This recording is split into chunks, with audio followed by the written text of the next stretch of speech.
a while ago, this was like months ago, I think, Andy McNamara said some wise words. I forget how it came up, but at some point he would just mention that the Kirby development team doesn't get enough credit.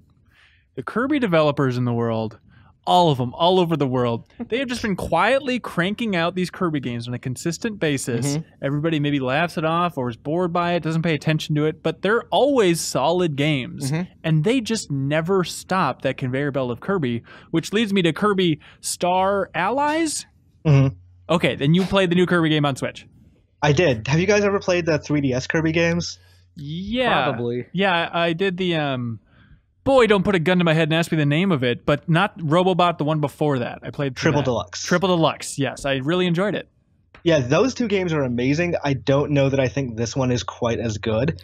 The demo they stitched together for us was just a couple of like disconnected rooms that were made specifically for a demo's purposes.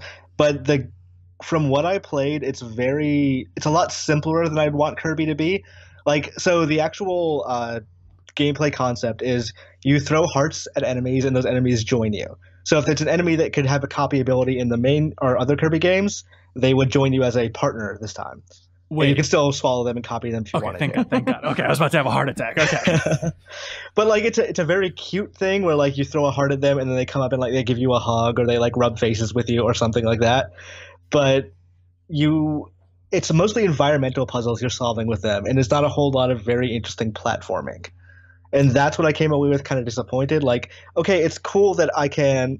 So the first big puzzle they show you is that there's a giant bomb being suspended by a rope, and you can cut it with a sword, and that will just drop the bomb. But if you light the sword on fire first and then cut it, it activates the bomb and drops it, so you break open like a secret area. So like that's cool, but like you and your friends solve that once, and after that, it's not that interesting the next time it happens. And so, are you confident that this is the entire game? Because it's all co-op, and so you can just have a crap ton of allies wandering around with you? You do, and on single player, the AI just does whatever it's supposed to do in that specific puzzle, which kind of, once you see what they're going for, it immediately sort of solves it for you. But weird. Like, we went through a couple of different stages that were part of different levels, and as it got further, it wasn't that much more interesting. I will say, though, that the game looks really nice. Okay. But it's also like, so you have Kirby, which is a very, very cute aesthetic. And then you have this like hyper-realistic textures, and it kind of comes off as horrifying. Hyper-realistic textures? Like in a Paper Mario Color Splash kind of way? Is this one? Yeah, like there was a big wooden enemy, and like you can see like the textures of wood on it. And it's just like, okay, this is actually very weird in this Kirby art style. Like a SpongeBob SquarePants type of situation? Yes. Yes, indeed it is. It's weird. I feel like Kirby's having this identity crisis. I mean, first yarn, then clay, and then back to the original style, and now it's just mixing in real textures, mocapped wooden blocks are thrown in there. It does look great. It's so at odds with Kirby, and by the time I bet you get like a bit into the game, you get a lot used to it.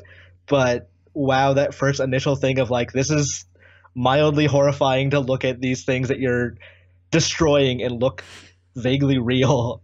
Weird. Are you confident that it's going to be that level of environmental puzzles through a lot of the game experience? That wasn't just like one section of the demo you saw?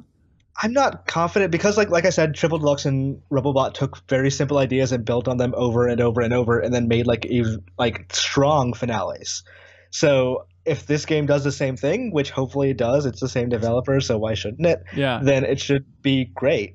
It's just what I played, I didn't come away with it thinking like this is the Kirby platformer I want, especially coming after Robobot. Yeah, there's something set like for the first entry on a console, it's kind of nice just to have not a boring experience, but a little bit more just like the standard. Like there's that crowd that's just like, I just want a good Kirby game on Switch. And it's interesting if they're changing things up so much that it might turn people off that just want like, I just want Dreamland on a Switch and I want to call it a day. Yeah, I hope they're not emphasizing co-op too much. Like, I know that's Nintendo's big thing with the Switch, and I hope that's not their sole design doc for that game. Yeah. Thank you so much for watching this excerpt from the Game Informer Show podcast. You can subscribe to the audio version and listen to new episodes airing every Thursday. We cover big games on the horizon, games that we've just reviewed. We have long-form developer interviews, a lot of fun stuff. So check it out every Thursday.